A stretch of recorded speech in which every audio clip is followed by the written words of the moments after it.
বাংলাদেশের সেনাপ্রধান ওয়াকারুজ্জামানকে জানে শেষ করার চক্রান্ত হয়েছিল। সেন্ট্রাল আফ্রিকান রিপাবলিক থেকে ফিরছিলেন বাংলাদেশের সেনাপ্রধান ওয়াকারুজ্জামান, কিন্তু সেদিনই বাংলাদেশে ছিল নিষিদ্ধ জঙ্গি গোষ্ঠী হিজবুত তাহরির প্রতিবাদ মিছিল। সেনাপ্রধানের কাছে খবর যায় ঢাকা এয়ারপোর্টে নামার পর তার কনভয় যখন শহরে ঢুকবে তখনই তাকে জানে শেষ করে দেওয়া হতে পারে। এমনই চক্রান্ত করেছিল জামাতে ইসলামী ও হিজবুত তাহরি। এরপরই সেনাপ্রধানের প্লেন ঢাকায় না নেমে তেজগাঁও এয়ারপোর্টে নামার সিদ্ধান্ত নেয়। এই বিশাল চক্রান্তের পিছনে হাত ছিল বাংলাদেশ সেনার একাংশের। সেই কথা জানতে পেরে 8ই মার্চ বাংলাদেশে একটি সেনা বিদ্রোহ হয়। বাংলাদেশে লেফটেন্যান্ট জেনারেল পদমর্যাদার এক অফিসারকে, সেনার একজন শীর্ষ অফিসারকে গ্রেপ্তার করা হয়। এই সেনার অফিসারের বিরুদ্ধে পাকিস্তানের আইএসআই এর যোগ ছিল। এমনই চাঞ্চল্যকর তথ্য সামনে এনেছেন ভারতের ডিফেন্স বিশেষজ্ঞ RK শ্রীবাস্তব। তিনি এ বিষয়ে আজ তাক বাংলাকে কি জানিয়েছিলেন শোনাবো তার বক্তব্য।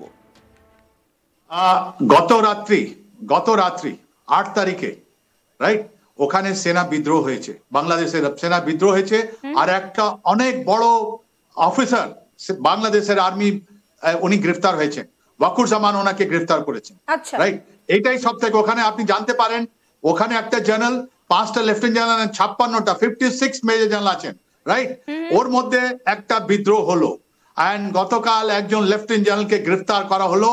উনি পাকিস্তান আইএসআই সঙ্গে যুক্ত ছিলেন। আমি আপনাকে একটু খোলাখুলি বলি, 3 তারিখে general Wakuruzzaman central Asian Republic Africa কান্ট্রিতে গিয়েছিলেন। উনি গিয়েছিলেন নিজের ইউএন কন্টিনজেন্টকে কথা বলতে।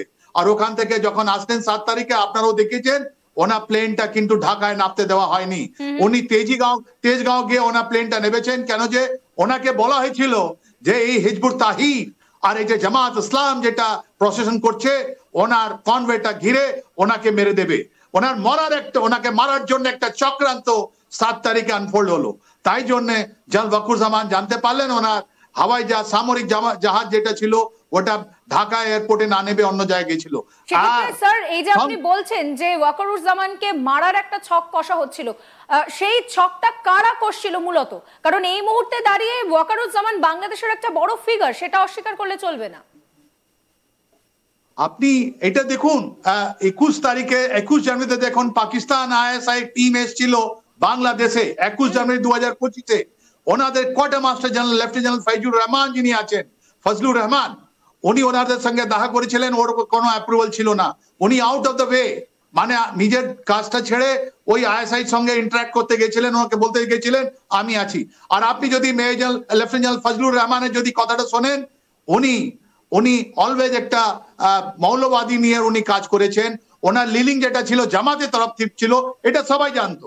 উনি ডিজিএফআই তে ছিলেন, উনি কমান্ড্যান্ট স্টাফ কলেজ ছিলেন। আর তারপরে ওখানে একদম বহুত গুরুত্বপূর্ণ জায়গা ওনাকে কোয়ার্টার মাস্টার জেনারেল দেওয়া ছিল। আর এটা আমরা সবাই জানতাম যে জেনারেল ওয়াকুরুজ্জামানের যদি জামাত ইসলাম থেকে বা হিজবুত তাহরির থেকে বা হিফাজত ইসলাম থেকে যদি কেউ ব্রিজ আছে উনি ছিলেন আমাদের ওই lieutenant general Fazlur Rahman, right, quarter master general যিনি ওখানে ছিলেন। রাইট, আর এই 7 তারিখে পুরো প্ল্যানিং আমাদের মনে করে দেয় পারভেজ মুশারফের। উনি গেছিলেন শ্রীলঙ্কায়, যখন ওরা প্লেন টাচিং ডাউন করার ছিল কথা, করাচিতে ওকে নামতে দেওয়া হয়নি, ওনাকে নওয়াজ শরীফ ওনাকে নামতে দেননি। রাইট, তারপরে উনি কু করলেন এন্ড উনি ফেরত আসলেন। এখন তো কোনো প্রাইম মিনিস্টার নয়, এখন তো আছেন ডক্টর ইউনূস, এখন আছে ইন্টারিম গভর্নমেন্ট, এখন আছে পাকিস্তান আইএসআই এন্ড চায়না খেল, এখন বিএনপি চায়নার সঙ্গে আছে। এটা অনেক জবরদস্ত ষড়যন্ত্র। এটা কি হয়েছে জানেন, স্টুডেন্ট গুলো একটা পলিটিক্যাল পার্টি বানিয়েছে, তারপরে ওরা ধাপে ধাপে বুঝতে পেরেছে কি যতগুলো লেট হবে এই জেনারেল ওয়াকুরুজ্জামান কখনো এইদিকে এই ক্যাম্পে আছেন, কখনো অন্য ক্যাম্পে আছেন। উনি নিজে 18 মাস পর নিজে শর্ট টার্ম যেটা আমরা বলি, এই মুহূর্তে ওয়াকারুজ্জামানের স্ট্যান্ডিং পয়েন্টটা ঠিক কি? জেনারেল ওয়াকুরুজ্জামান আমি অলরেডি এইটা আপনাদের বাংলাদেশ আর্মির মধ্যে 4টে ফাড় হয়ে গেছে, 4টে ফাড় হয়ে গেছে। রাইট, একটা বড় গ্রুপ যেটা আছে ওরা পছন্দ করে না কি আমাদের বাংলাদেশ আর্মি রাস্তায় আসুক। আপনার জেনে আশ্চর্য হবে কি বাংলাদেশে যারা বাংলাদেশ আর্মি যারা আছেন except for the Chittagong air force বেসে গিয়ে ওরা ফায়ারিং করলো। তারপরে এই দেখুন আপনার 7 তারিখে যখন হিজবুত তাহরিরে ওরা ফায়ারিং করলো। এনার একটা গ্রুপ আছে ওয়াকুরুজ্জামানের, একটা গ্রুপ আছে ফান্ডামেন্টালিস্ট গ্রুপে, একটা গ্রুপ আছে প্রো আওয়ামী লীগ, আর একটা গ্রুপ আছে নিউট্রাল। নিউট্রাল গ্রুপ যারা আছেন, যারা প্রফেশনাল, আমরা বারবার আপনাকে বলছি Bangladesh army is very professional army, ওদের মান সম্মান আছে। কিন্তু এই যে ঘটনা চক্রটা হয়েছে, ধাপে ধাপে লেয়ার গুলো যেটা খুলতে আরম্ভ হলো, যার মধ্যে জল ওয়াকুরুজ্জামান নিজে তাহলে স্যার এই যে আপনি বলছেন যে বাংলাদেশের আর্মির মধ্যে এই মুহূর্তে 4টে ভাগ হয়ে গিয়েছে, এই ভাগ হওয়ার জন্যই কি তাহলে সেনা অভ্যুত্থানটা হলো? এরকমই হয়। আপনি যদি 1975 ঘটনাটা যদি আপনি দেখেন, শুধু 6 জন মেজর সাহেব, শুধু 6 জন মেজর, উনি পুরো বঙ্গবন্ধুকে শেষ করে দিলেন। ওরা 6 জন লোক একটা আরো আর্মি চিফকে মারলেন, তারপর জিয়াউর রহমান যিনি সুপার সিনিয়র ছিলেন উনি আসলেন। ওরকমই এখন ওই সেম জিনিসটা রিপিট হচ্ছে। একটু পাকিস্তান থেকে একটা মডেল এসছে যেখানে পারভেজ মুশারফের মতন উনি এখন আসছেন সেন্ট্রাল এশিয়ান রিপাবলিক থেকে, আফ্রিকান কান্ট্রি থেকে। ওনাকে নামতে দেওয়া হয়েছে না, উনি বুঝতে পেরেছেন, ওনাকে খবর দেওয়া হয়েছে কি তুমি মরে যাবে, তাই জন্য ওনার প্লেন ঢাকায় নামেনি, অন্য জায়গায় নেমেছে, রাইট? ওখানে আসার পর উনি বুঝতে পারলেন যে হিজবুত তাহির এন্ড জামাত ইসলাম ওনাকে মারার প্ল্যান করেছে। আর এর মধ্যে বাংলাদেশ আর্মির একটা যুক্ত একটা অনেক বড় গ্রুপ যেটা আছে, কোয়ার্টারমাস্টার জেনারেল যিনি আছেন উনি লেট করছিলেন, জেনারেল ফাইজুলুর রহমান, আর ওনাকে উনি অ্যারেস্ট করেছেন। তার সঙ্গে আমাদের কাছে যেটা খবর আছে, ওর মধ্যে মেজর জেনারেল, কিছু major general, brigadier and colonel সব লোককে অ্যারেস্ট করা হয়েছে। আমরা জানি না ওদের কি খবর হবে, ওদেরকে মেরে দেওয়া হয়েছে না ওরা হাউস অ্যারেস্টে আছে, এটা আপনারা জানতে পারেন। খুবই গোপনীয় ভাবে ওদেরকে অ্যারেস্ট করা হয়েছে। ওদেরকে বলা হয়েছে যে তোমাদেরকে আমরা থাকতে দেব না। তার মানে কি হলো, জেনারেল ওয়াকুরুজ্জামানের গ্রুপ এটা কাউন্টার অ্যাটাক করেছে। ওই কাউন্টার অ্যাটাকে যে আপনাদের বাংলাদেশ আর্মির বিদ্রোহ হয়েছিল, কি জেনারেল ওয়াকারুজ্জামান তিনি নিজের যে হোল্ড সেটা ধরে রাখতে চাইছেন, এবং সেটা যখন আলগা হচ্ছে সেটা বুঝতে পেরেই কি তিনি এই ধরনের অ্যাকশন নিচ্ছেন? দেখুন, general Wakuruzzaman has to pay the price.